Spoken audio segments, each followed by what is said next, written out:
ଦେଖନ୍ତୁ ବିଭିନ୍ନ ପ୍ରକାର ତ ଆପଣମାନେ ଚିତଉ ପିଠା ବନେଇ ଖାଇଥିବେ। ଏବେ ତ ଚିତଉ ଅମାବାସ୍ୟା ଗଲା। ଆପଣମାନେ ନିଶ୍ଚିତ ପାରମ୍ପରିକ ତରିକାରେ ବନାନ୍ତୁ କିମ୍ବା ସୁଜି ଚିତଉ ପିଠା ବନାନ୍ତୁ, କ୍ଷୀର ଚିତଉ ପିଠା, ଗୁଡ଼ ଚିତଉ ପିଠା ଯେକୌଣସି ଚିତଉ ପିଠା ଆପଣମାନେ ଟ୍ରାଏ କରିଥିବେ। ଥରେ ତାଳରେ ଚିତଉ ପିଠା ବନେଇଛନ୍ତି? ଦେଖନ୍ତୁ କେତେ ସଫ୍ଟ ଆଉ ଜାଲିଦାର ହେଇଛି। ଆପଣମାନଙ୍କୁ ଦେଖଉଛି, ଆପଣମାନେ ବି ଦେଖିକି ଟ୍ରାଏ କରିବେ। ଆଉ କିପରି ଲାଗିଲା ମତାମତ ନିହାତି ଭାବରେ ଜଣେଇବେ। ଆଉ ବନେଇଲା ପରେ ଆପଣମାନେ ଖାଇକି ଦେଖିବେ ଏତେ ସଫ୍ଟ ଲାଗିବ ଆଉ ଖାଇବା ପାଇଁ ଏତେ ଟେଷ୍ଟି ଲାଗିବ। ଥରେ ବନେଇଲା ପରେ ହିଁ ଆପଣମାନେ ଜାଣିପାରିବେ। ଏବେ ତ ମାର୍କେଟରେ ତାଳ ଆସୁଛି, ପାଚିଲା ତାଳ ନେଇଯିବେ। ଏହାକୁ ଚୋପାଟିକୁ ବାହାର କରିଦେବେ, ତାର ମଣ୍ଡଟିକୁ ଆମେ ବାହାର କରିବା। ମଣ୍ଡରେ ଆମେ ଚିତଉ ପିଠା ବନେଇବା। ଆଉ ବହୁତ ଜଣ କହନ୍ତି ତାଳର ମଣ୍ଡଟିକୁ ବାହାର କରିବା ବହୁତ କଷ୍ଟ, ଜମା ବି କଷ୍ଟ ନୁହେଁ। ଦେଖନ୍ତୁ ମୁଁ ଯେଉଁ ତରିକାରେ ବାହାର କରୁଛି ଆପଣମାନେ ସେଇ ତରିକାରେ ବାହାର କରିବେ, ଆରାମସେ ବାହାରି ଆସିବ, ଜମା ବି କଷ୍ଟ ଲାଗିବନି। ଚୋପାଟିକୁ ବାହାର କଲା ପରେ ତାଳଟିକୁ ଫାଳ କରିଦେବେ। ଦେଖନ୍ତୁ ଏହା ଉପରେ ଆପଣମାନେ ହାଫ ଗ୍ଲାସ ପାଣି ପକେଇଦେବେ। ତାଳ ଦେହରେ ଯେତେବେଳେ ପାଣି ପକେଇବେ ବଢିଆ ଭାବରେ ଭିଜିଯିବ। ଆରାମସେ ଆପଣଙ୍କର ମଣ୍ଡ ସବୁ ବାହାରି ଆସିବ। 5 ମିନିଟ୍ ରଖିବେ। ଏଇ ଦେଖନ୍ତୁ ଗୋଟେ ଜାଲି ନେଇଛି। ଏଇ ଜାଲି ତ ସମସ୍ତଙ୍କ ଘରେ ଥିବ।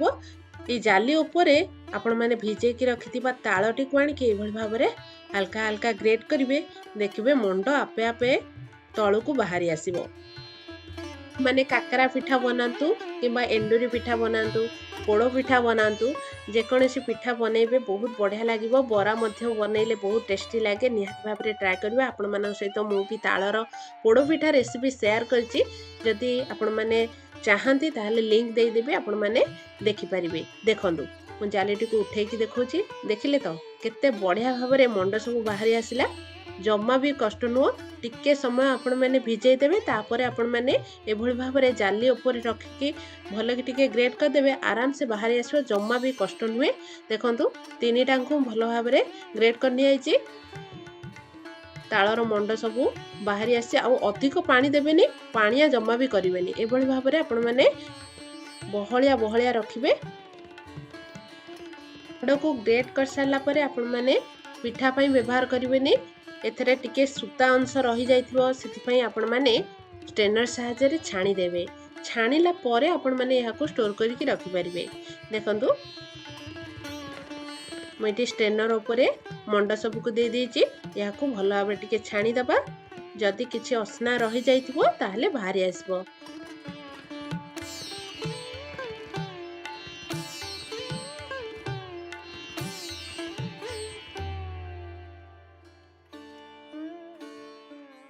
ଦେଖନ୍ତୁ ସବୁଗୁଡ଼ିକ ମୁଁ ଏଠାରେ ଛାଣି ଦେଇଛି। ସୂତା ଅଳ୍ପ ଅଳ୍ପ ଅଛି। ଏହାକୁ ଆପଣମାନେ ଏୟାରଟାଇଟ୍ କଣ୍ଟେନରରେ ଷ୍ଟୋର କରିକି ରଖିବେ।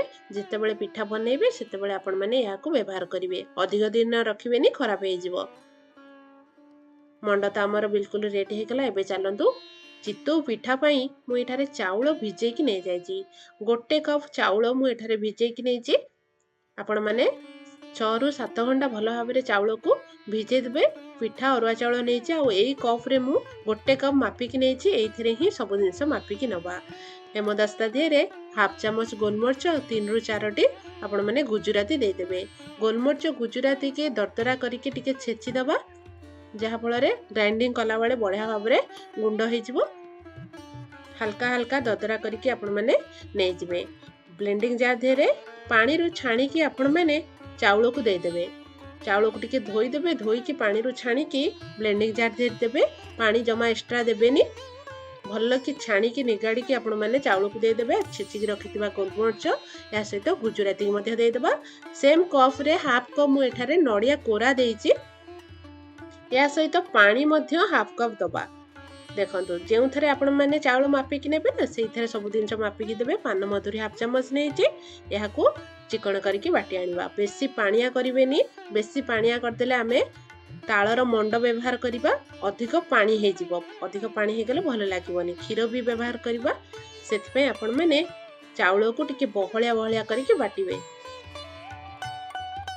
ଦେଖନ୍ତୁ ବଢ଼ିଆ ଭାବରେ ବାଟିକି ନେଇ ଆସିଛି। ଏଭଳି ଭାବରେ ଚିକଣ କରିକି ଆପଣମାନେ ବାଟି ନେବେ। ଏହାକୁ ଏବେ ଆମେ ବାଉଲ ଦେହରେ ରଖିନେବା।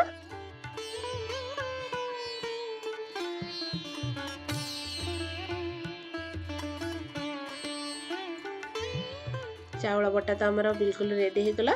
देखंतु मंड को मु एयरटाइट कंटेनर रे फ्रिज रे रखिदेली। एथुरु आपण माने गोटे कप मापिकी जो कप रे चाउल मापिकी नहीं थिबे सेइथरे आपण माने गोटे कप दे देबे ताଳ मंड। जदि आपण माने डायरेक्ट ताଳ मंड व्यवहार करिया पई चाहुनांती ताले ताळ मंड को टिके आउटई देबे। गोटे मिनिट कि 2 मिनिट पई टिके फुटई देबे। जदि टिके पित्तालिया अंश थाए जेहेतु ताळ रे ताकू टिके जदि आउटई देबे बढ़िया लागिबो ताळटी खाया पई। चीनी मु एटी 3 रु 4 चम्मच देइजे। या सहित स्वाद अनुसार लूण देइछि। चीनी दे दबा। जदि चीनी आपण माने व्यवहार करिया पई चाहुनांती ताहले गुड़ मध्य मेल्ट करके दे परिबे। चीनी देकी भला भाबरे गोळे नेछि। एठी देखंतु हाफ कप रु टिके कम क्षीर मु एठारे व्यवहार करछि। क्षीर टिके दे देले पिठाटी खाया पई आहुरी टेस्टी लागिवो। बेसी क्षीर व्यवहार करिबेनी। क्षीर देकी भला भाबरे गोळे नेबे। देखंतु चितौ पिठा पई बैटर बिल्कुल रेडी हो गला। आ टिके बढ़िया से फुलिबा पई मु एठी सोडा व्यवहार करछि। 1/4 टीस्पून आपण माने सोडा दे देबे। सोडा देकी भला भाबरे गोळे देबे। गोळे की एबे चलंतु कड़ाईटी को गरम करके घी दे दबा। हाफ चम्मच घी प्रथमे देबे। बैटर गोळे की रखी दिले। जेहेतु एटा छोट डंकी अछि मु एठी 2.5 डंकी बैटर देछि। या को कवर कर दबा। गोटे मिनिट कि 2 मिनिट कवर करिवे। साइड टिके हेई आसला परे ऊपरे आपण माने नडिया कोरा रखिथिबे। ऊपर टिके नडिया कोरा दे देबे। खाया पई आउरी बढ़िया लागिवो। कवर देकी 2 चम्मच आपण माने पानी छिंची देबे। नचेत ओदा कपड़ा करिकी रखिथिबे चारि पाख ओदा कपड़ा मध्य दे देबे। देखंतु लो फ्लेम रे आपण माने 3 रु 4 मिनिट बसै नेबे। देखुचंती पिठा हमर बढ़िया भाबरे हेई आइछि। आराम से उठी आसिला। आ केते स्पंजी हेछि आपण माने देखिके जानि पारथिबे। गोटे ताळ चितौ पिठा तो हमर बिल्कुल रेडी हो गला। सेम प्रोसेस रे सब पिठा गुडी को आपण माने बनेबे। मा गोटे बनै के मध्य देखौछि।